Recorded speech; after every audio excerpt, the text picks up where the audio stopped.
Many of us have been around pollution or passed by polluted sites that had a stench to them, and we had to breathe it, and it was very uncomfortable. We've often said, "What is that smell?" If we weren't sure what it was, all we knew was it was very disconcerting, very uncomfortable. And so we quickly desired to pursue good air, clean air, uncontaminated air, so that we could function. It's hard to function when the air is putrid, when it has been contaminated by that which causes a loss of sense. Jesus had been talking about the decay in the culture and how that decay was a decay of death. It was the smell of rottenness. And in the last verse of chapter 17 of the book of Luke, when the disciples wanted to know, when is this return that you're going to make? When is this judgment on the culture going to occur? He says in the last verse, where the body is, there also the vultures will be gathered. He says, when you see a corpse that has died and rigor mortis is setting in, vultures circle, waiting for the demise in order that it might pounce on them and render judgment to the decaying or diseased or dead body. He talks about vultures circling around this thing called death. It is clear that you and I live in an environment, in a world that has been contaminated by sin, bringing about a smelly way to live, a polluted world, which leads Jesus to identify a widow, a woman, to make an astounding principle that I want to leave with you today. In this polluted society where death reigns and vultures gather, he told them a parable. He states the premise of the parable up front. He says in verse 1, at all times men ought to pray and not to faint. Some of your versions read, other versions read, lose heart. The idea is quitting, throwing in the towel, saying, I can't take it anymore. To faint means to become weary or discouraged and want to give up. Has anybody ever fainted? You can't take it anymore. You don't know how much longer you can endure this, because the circumstances hovering around you, the vultures that are hovering around you, are indicating a situation that is dead or dying, and you see absolutely no hope. The air is stale. In this stale air, Jesus says, I want to tell you, men should always pray and not faint. In other words, when the air is stale, you got to rise above it to where the clear air is. Men ought always to pray and not to faint. That is, you know air is stale because you are breathing. Your nostrils are taking in the scents, and you are breathing regularly. So you are smelling stale air regularly in terms of when you're in a putrid environment, because you're breathing it. And so there's no way to get away from it because you're always breathing. He says men ought to always pray and not faint. In other words, prayer is to be like breathing. The only time when you are conscious about breathing is when it's hard to do it. We breathe all the time, but don't think about it until there's a problem. If there's an asthma problem or an allergy problem or some problem that creates the need for additional oxygen, breathing now becomes a conscious activity because it's being interfered with. He says men ought to always pray and not faint. Men ought to always be in communication with God because your ongoing breathing in prayer will keep you in good air, even though you may be living in a bad atmosphere where the vultures are circling. There are people here to gather today where the vultures are circling around your life and ready to pounce on your situation because death has set in. Things don't look like they will ever get better. Things don't look like they will ever change. Things don't look like they will ever work out for you. And all you see are things going downhill and the vultures circling, ready to pounce on you and do you in. Coming off of that, Jesus says to his disciples, men ought to always maintain contact with God like breathe. It should be so normal that you're doing it even when you're not conscious you're doing it. Because it's a orientation, not just a position. Prayer is not just getting on your knees. It's not just clasping your hands. It's not just closing your eyes. It's not even just mouthing words. Prayer is an atmosphere of operating. You are operating in connectivity with God. Or as the word we've looked at last Wednesday, abiding. This is the air I breathe. The song says, I am in constant contact with God, which means that you are praying more than you know you're praying. See, sometimes we're praying and we identify the formal times. But there ought to be informal time, because if prayer is an atmosphere, if it's a breathing, then that means you're in contact with God as a normal way of functioning, not just as a scheduled activity that you do. There's this orientation. He wants men to always pray and not faint. That's his thesis, his major point. Where God is interfaced with as a way of life, not simply as a schedule. There ought to be that, the time in your closet, a scheduled program. That leads him to a story that he wants to tell about this that is extraordinary. And most of us have read this story many times, but perhaps there's something in here that you may never have seen before, yet I believe it is the epicenter of the point of the parable, and will totally change your life, my life, if we grasp it. In a certain city, we're told, there is a judge who does not fear God nor men.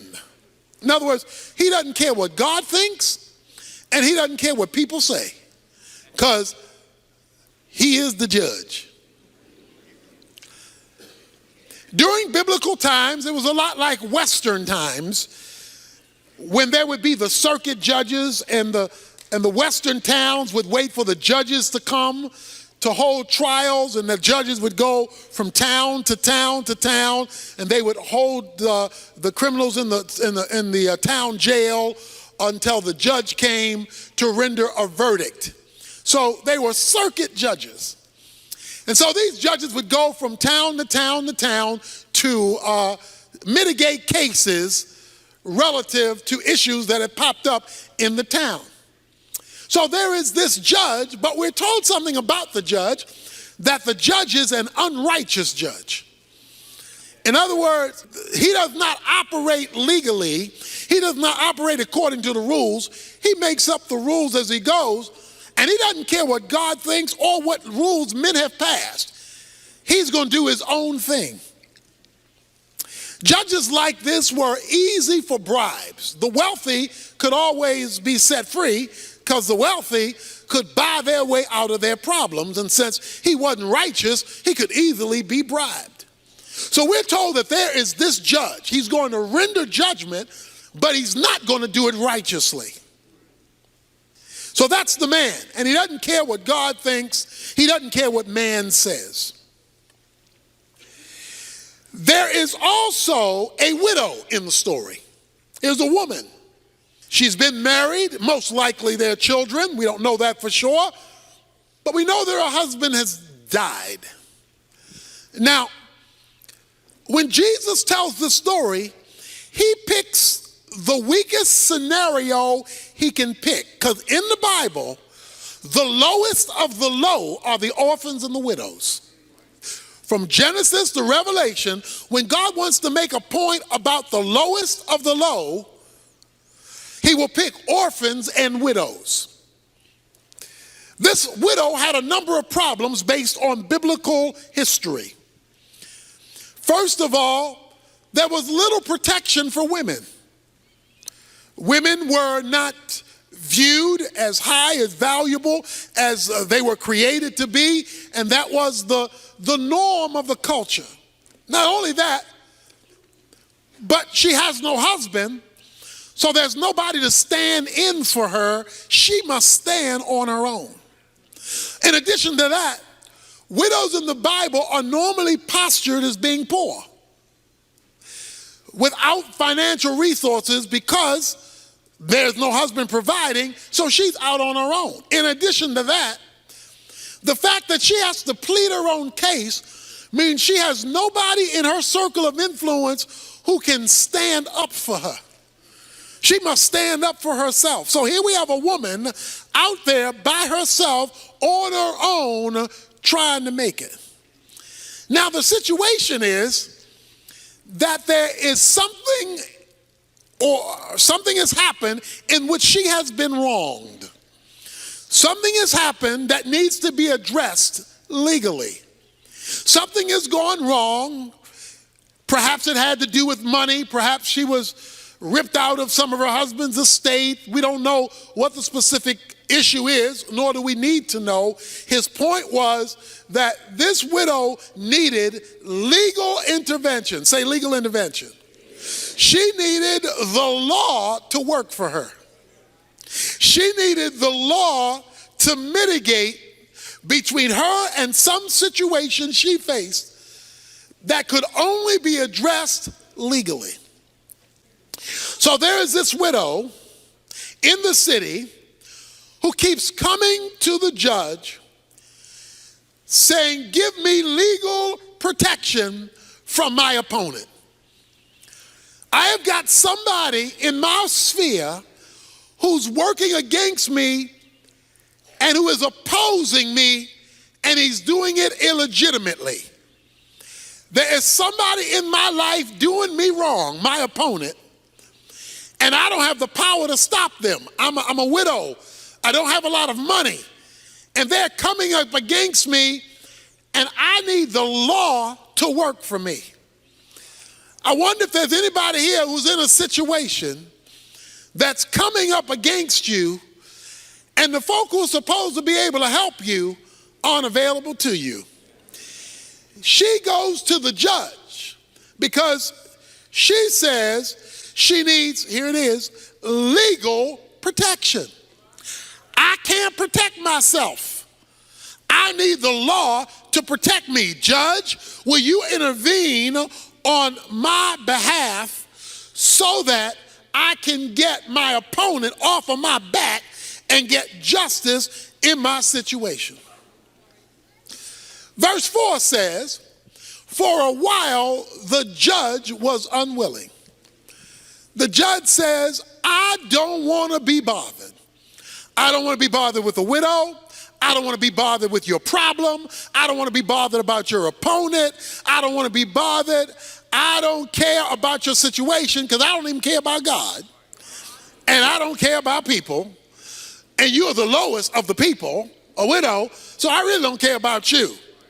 So for a while, it says, he was unwilling to hear her case although she had a legitimate case. Stick with me here. It says, but afterwards he said to himself, self, even though I do not fear God, pagan judge, and I do not respect man, yet because this widow bothers me, that means it's nagging me. After all, she's a woman.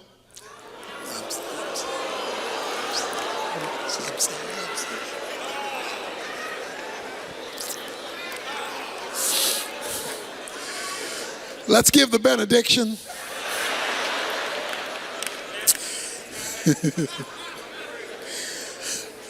This woman, the judge is a man, this woman is getting on my nerves. That's what he said. She is driving me nuts. He says, I don't respect God, I don't respect man. I will give her legal protection. Say legal protection. According to verse 3, she was seeking legal protection. Say legal protection. Okay, keep that in mind. I'm going somewhere. Even though I don't fear God, I don't fear man, otherwise, if I don't do something about this lady's problem, she's going to keep coming to me because she won't let me go. Every time I show up, she shows up. Every time I have another person's case, she brings up her case. This woman won't let me go. She won't get off my back. And if she keeps coming, watch this, she will wear me out. Anybody here ever been worn out by a woman? I hope you're sitting by yourself, mister. Brother, just raise his hand like that. He says, this woman is going to wear me out. The Greek word wear me out literally is rendered, give me a black eye. Give me a black eye. The issue was not that she was going to punch him out. To give a black eye meant to ruin my reputation. To give a black eye means to ruin the person's reputation. He says, if this woman keeps coming, she's going to ruin my name. So this is what the woman was doing. In order to ruin his name, that meant she would have to be telling other people about the unjust judge. Because to ruin somebody's reputation, you're ruining their reputation among others. So evidently, this woman would show up at a court scene and say, this judge is not right. He ain't right.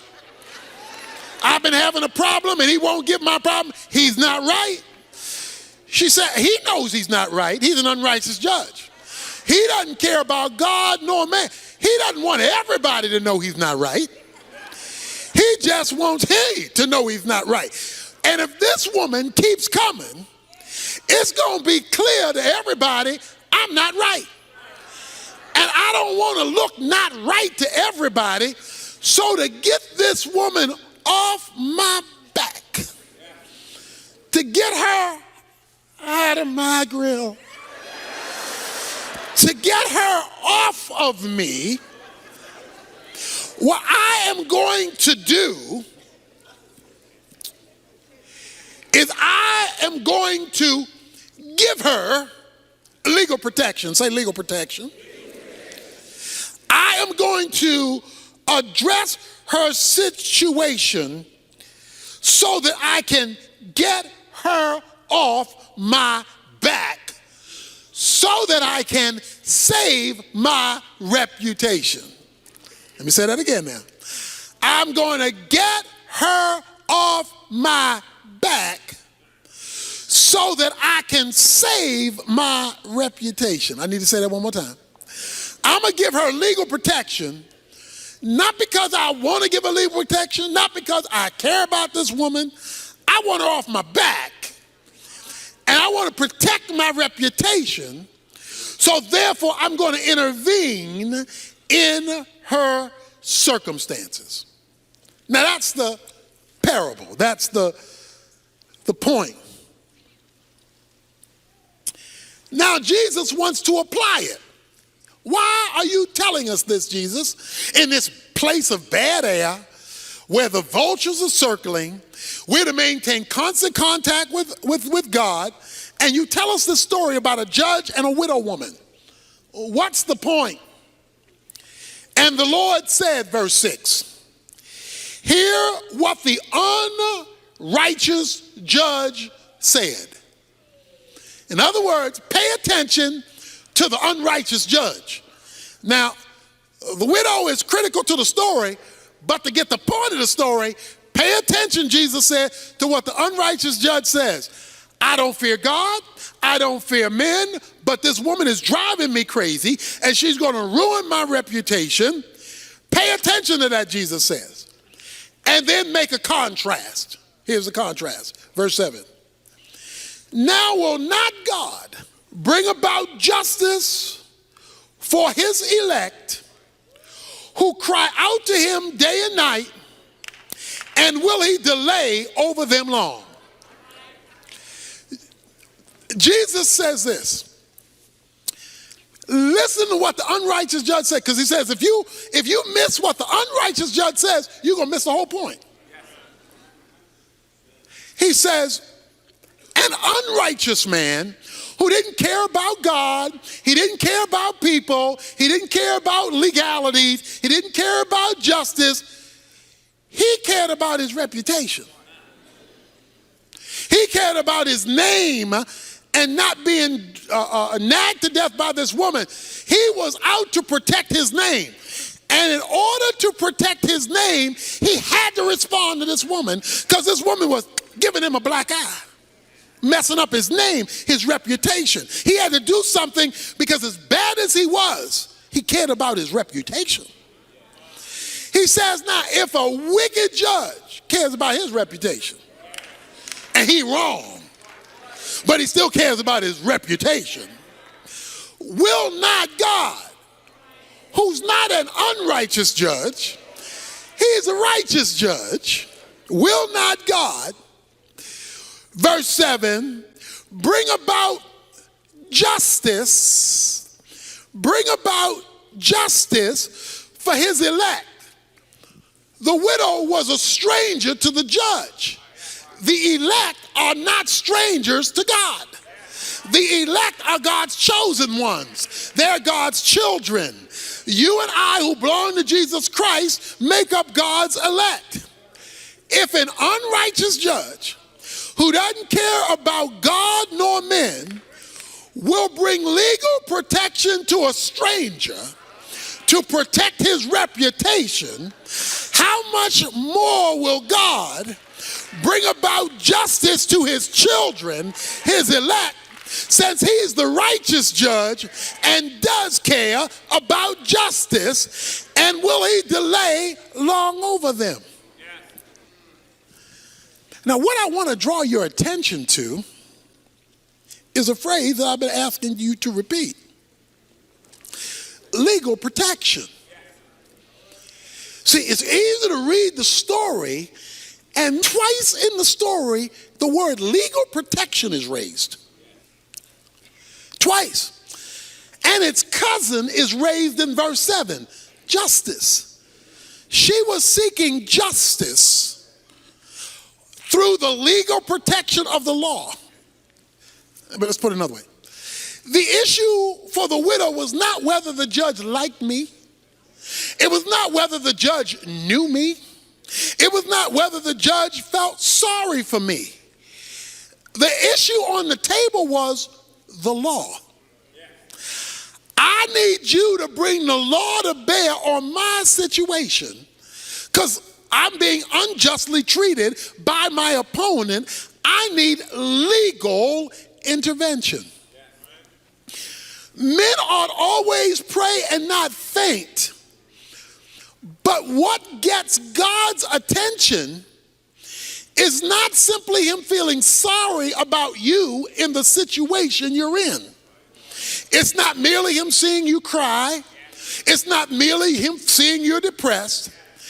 What brings heaven down to earth in the vulturous situation you may be facing is calling down your legal right. The issue was your legal right. See, what the woman had, she did not have the judge on her side. She had the law on her side. And even though the judge didn't care about the woman, she kept bringing up, but the law says. And when she brought up the legal thing, he had to deal with that, because for him not to address the law was to kill his reputation, because the judge was obligated to the law. Now let me explain what I'm trying to say here today.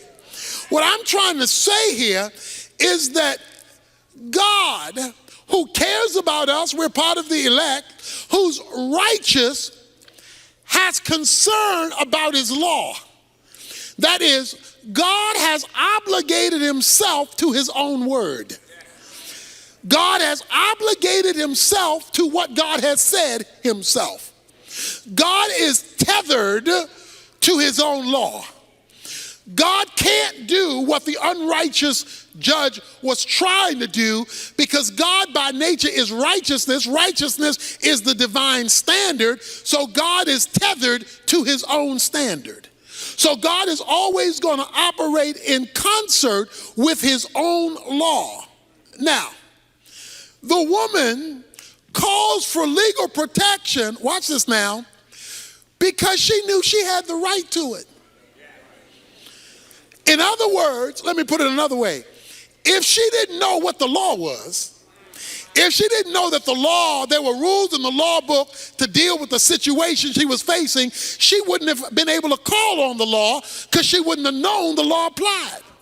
It was her knowledge that there is a righteous law in the book that deals with my opponent's situation, and I'm going to the authorized person, the judge, to render the law on my behalf, that took her to nagging the judge. She could nag the judge even though the judge didn't care about her, because she knew what was written that was in the law book that applied to her situation. Not to know what was written is not to have a basis to appeal to the judge. Because remember, it says she wanted legal protection. She wanted something that would come from the law to act on her behalf. Hold your finger here. Turn back a couple of pages to Luke chapter 13. In Luke chapter 13, it's the Sabbath. The Sabbath was the law. It was one of the 10 commandments. Jesus, a certain woman, verse 11, for 18 years had a sickness caused by a spirit, and she had been bent over, and could not straighten up. And Jesus saw her. He called her over and said to her, "Woman, you are freed from your sickness." He heals her on the Sabbath. And he laid his hands on her, and immediately she was made erect again and began glorifying God. But the synagogue officials, indignant because Jesus had healed her on the Sabbath, began saying to the crowd in response, "There are 6 days in which work should be done, so come during them and get healed, and not on the Sabbath." So they're saying, Jesus, you're out of order for healing this lady on the Sabbath. Jesus then says to them, "You hypocrites, does not each of you on the Sabbath untie his ox and his donkey from the stall and lead him to get water? And this woman," watch this, "and this woman," here it is, "and this woman, a daughter of Abraham. Not just this woman. I want to tell you who this woman is. She's a daughter of Abraham, who Satan is bound for 18 long years, should she not have been released from this bond on the Sabbath day. Watch this now. You hypocrites, you will release an ox on the Sabbath from being tied up so he can get some water. I come to release a woman who's been tied up for 18 years on the Sabbath. You're upset about me releasing a woman when you're not upset about you releasing a donkey. Let me tell you, Jesus says, why I released this woman. I released this woman because this woman, he says, is a daughter of Abraham. Watch this now. The Sabbath was the law given under Moses. Abraham precedes Moses. He says, there is a legal relationship I have to this daughter.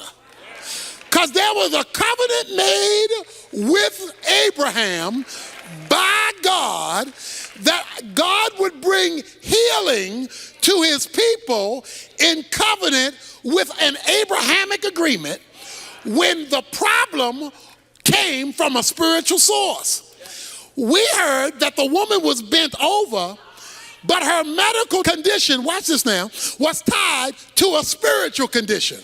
It said Satan had so messed up her life that it showed up physically and she had to walk bent over. It wasn't just because of her age. It wasn't just because of calcification in her back. It was because the devil had so intervened in her life that her physical problem was tied to a spiritual dilemma. But the lady had something that the chief priest didn't understand. She had a legal relationship tied as a daughter of Abraham.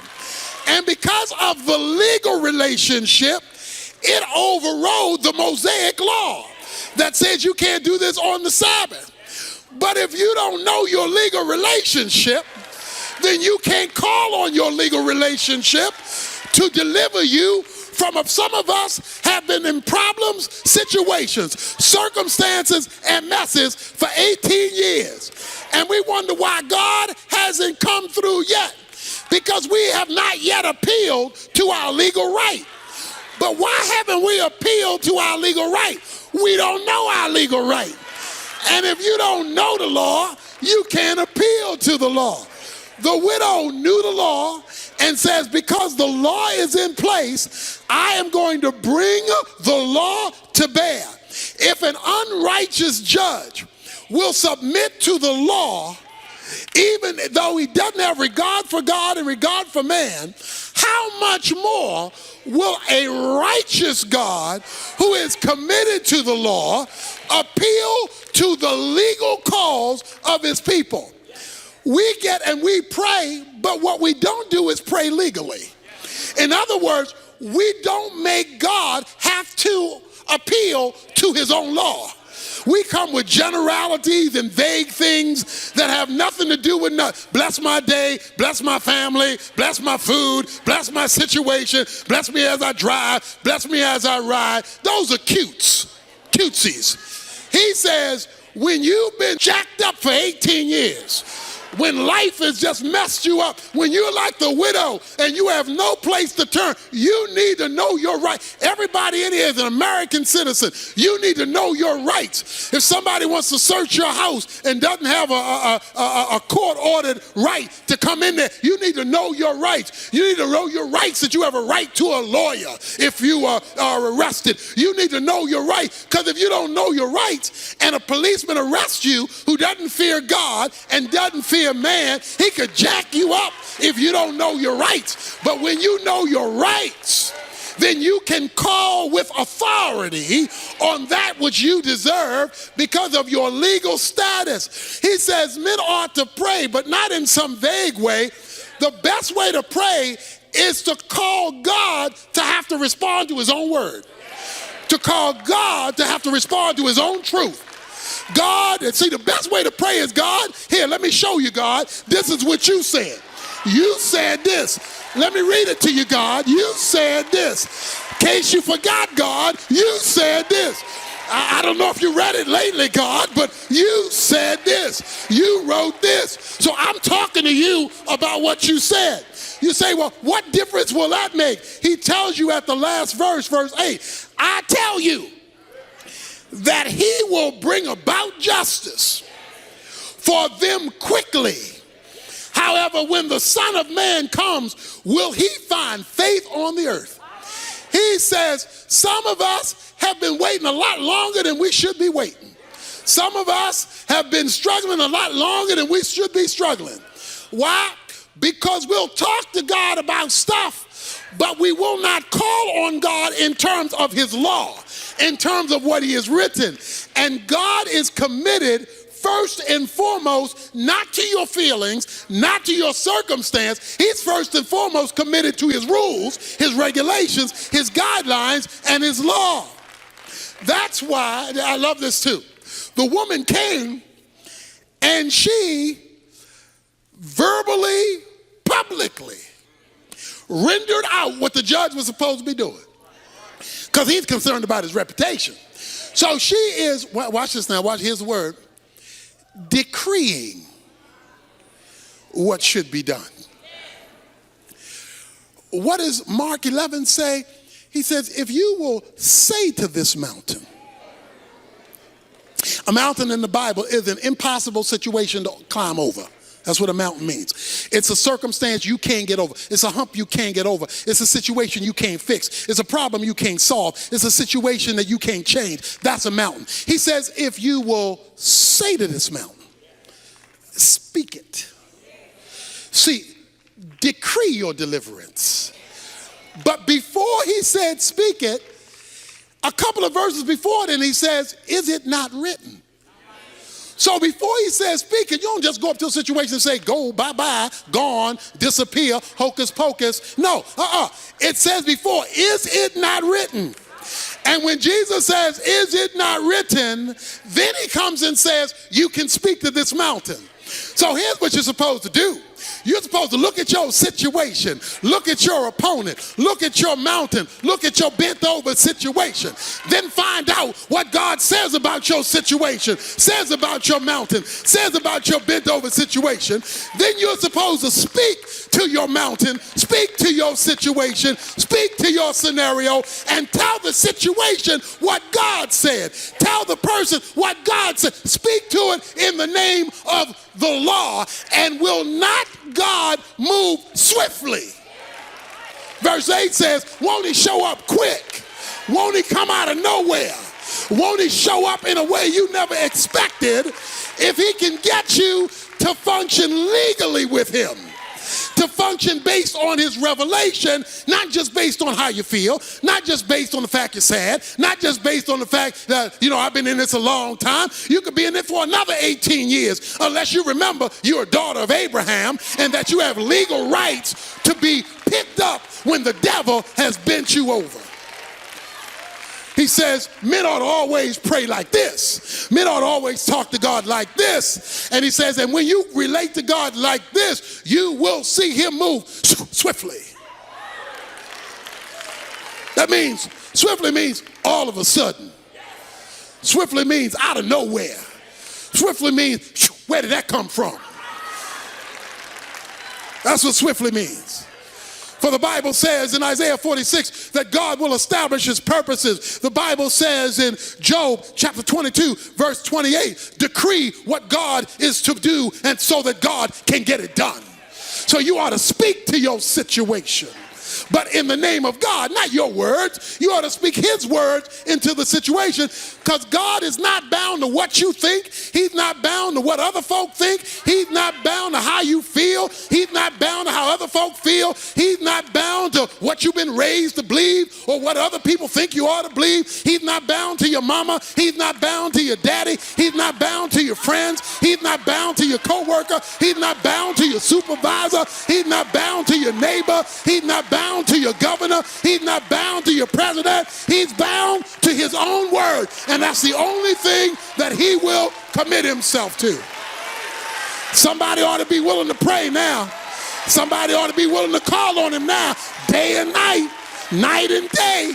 You ought to get up and say, that's what you said. You ought to go to bed and say, that's what you said. I'm holding you to what you said. And he said, if he can see that you're appealing to his law day and night, out of nowhere, you will see divine intervention. Let's stand.